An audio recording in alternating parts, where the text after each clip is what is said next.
नमस्कार दोस्तों, हमारे YouTube चैनल में आपका स्वागत है। हम आपके लिए लेकर आए हैं 13 खबरें। महत्वपूर्ण खबरें हैं। पहले नंबर पे है इन्फोसिस। आईटी सेक्टर की यह महत्वपूर्ण कंपनी ने अपने नतीजे जारी किए हैं।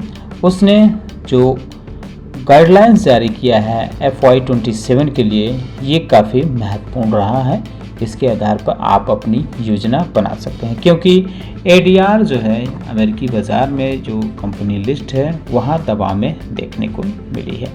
तो गाइडलाइंस क्या है, इसके बारे में बात करते हैं। तो इसमें रेवेन्यू ग्रोथ जो है 1.5 और से लेकर 3.5 के आसपास का रेवेन्यू ग्रोथ का इसने अनुमान लगाया है FY27 के लिए।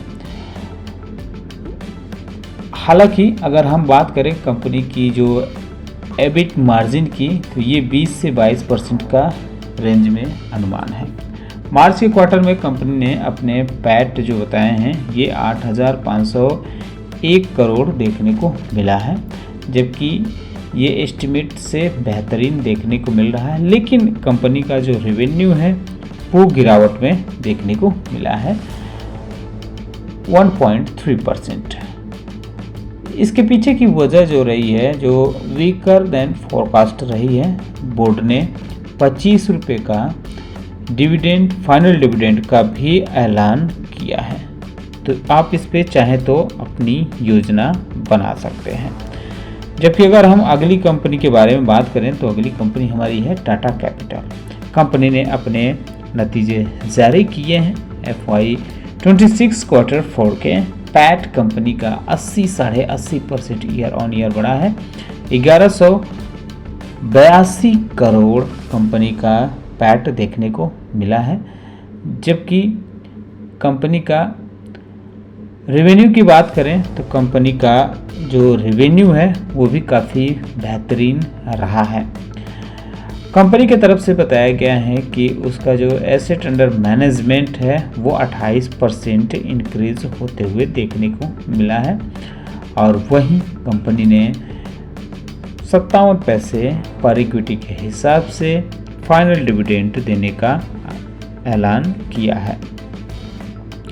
अगर हम बात करें LTI माइंडट्री लिमिटेड के बारे में, तो कंपनी ने अपने नतीजे जारी किए हैं। कंपनी की तरफ से बताया गया है कि कंपनी का जो आय रही है वो 1387 करोड़ रही है। जो इसको लेकर अनुमान लगाया था उससे थोड़ा सा ज़्यादा है। रेवेन्यू कंपनी का 11,291 करोड़ रहा है। ये भी एस्टिमेट से काफ़ी मजबूत देखने को मिल रहा है। क्वार्टर ऑन क्वार्टर बेसिस पे कंपनी की आय 44.6% बढ़ी है, जबकि रेवेन्यू 4.7% बढ़ते हुए देखने को मिला है। तो कुल मिलाकर कहें तो इसका भी यह नतीजा काफ़ी अच्छा देखने को मिला है। अडानी एनर्जी सॉल्यूशंस लिमिटेड के बारे में बात करें तो कंपनी ने अपने परफॉर्मेंस जारी किए हैं क्वार्टर 4 के। कंपनी के जो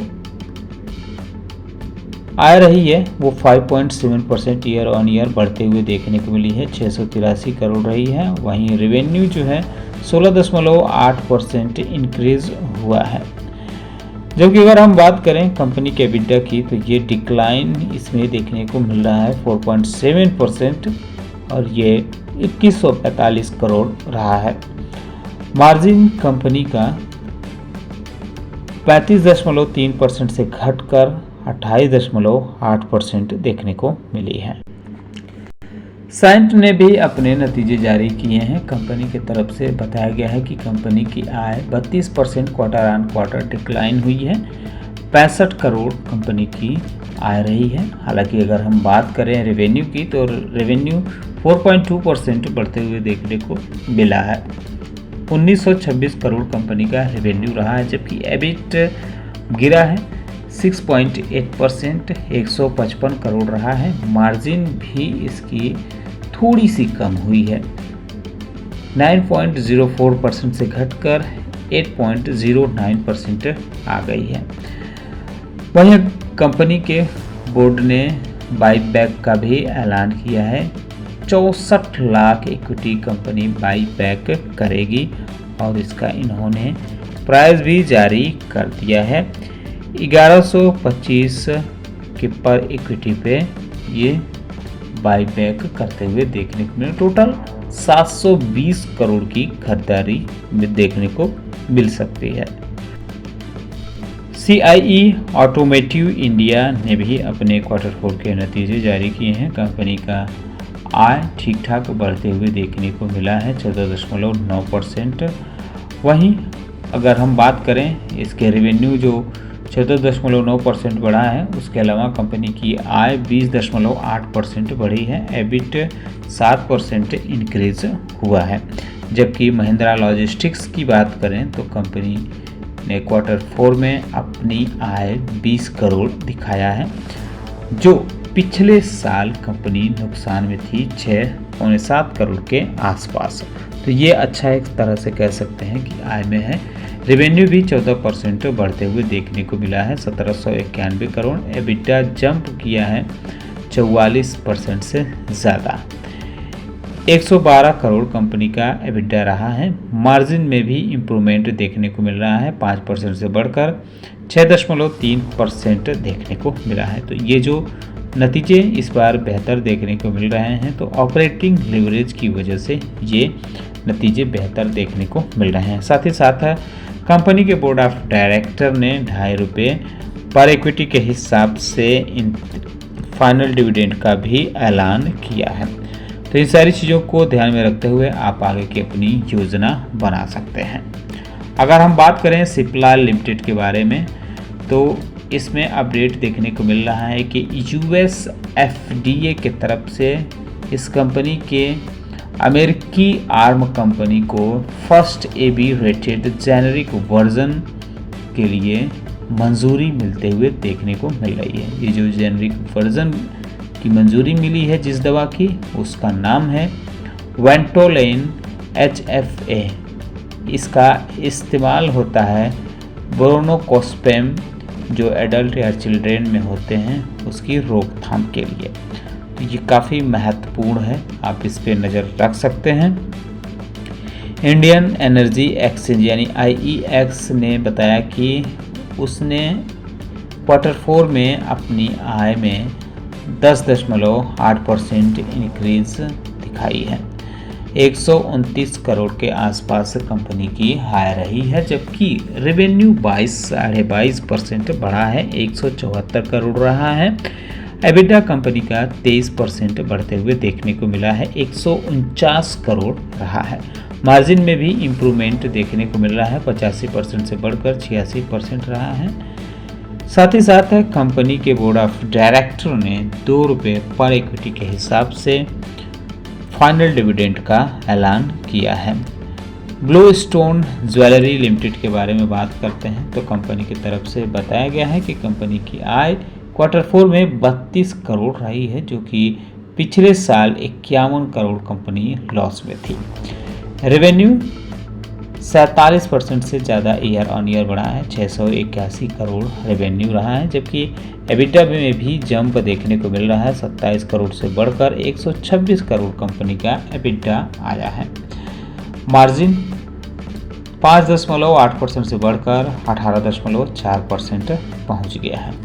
इसके अलावा कुछ कंपनियों पर भी नज़र रख सकते हैं जो अपने क्वार्टरली नतीजे जारी करेंगी 24 अप्रैल को। इनके नाम आप देख सकते हैं। इसमें बड़ी कंपनी की अगर हम बात करें तो Reliance industry, Adani green energy, Atul limited है, Canfin homes, Chennai petroleum corporation, DCB bank, Hindustan zinc, IndusInd bank, Lodha developers, Shriram finance, Supreme Petrochem, L&T finance, Mahindra and Mahindra financial services, Zensar technology limited और मैंगलोर रिफाइनरी एंड पेट्रोकेमिकल्स। ये कंपनियां अपने नतीजे जारी करेंगी 24 अप्रैल को, तो ये कंपनियां फोकस में रह सकती हैं।